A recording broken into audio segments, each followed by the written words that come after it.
আজকে হলো অ্যানিভার্সারি সিরিজের পার্ট 2।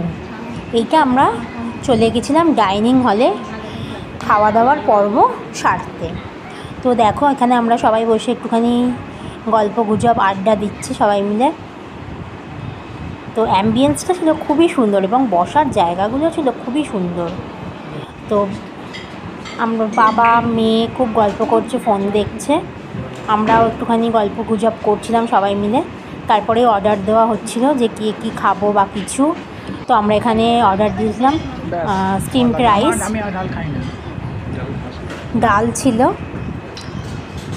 মটন কষা ছিল, চিকেন কষা ছিল, আর তাদের স্পেশালিটি ছিল ভেটকি ফ্রাই, সেটাও ছিল।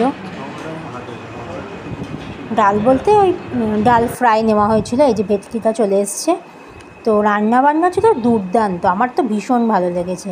তারপরে আমরা কিছু ক্লিপস নিয়ে নিচ্ছিলাম। তো দেখো সবাই কীরকম আনন্দ করছি। তোমরা যারা আগের আমার সিরিজ পার্ট 1টা দেখোনি অ্যানিভার্সারি, প্লিজ গিয়ে দেখে নাও। এই যে খাওয়া দাওয়ার পর্ব মিটে গেছে, এরপর আমরা আলোচনা করছি যে কী ডেজার্টে নেওয়া যায়। তো আমরা ডেজার্টটার এখান থেকে নিইনি, আমরা বাইরে থেকেই অরুণ আইসক্রিম খেয়েছিলাম।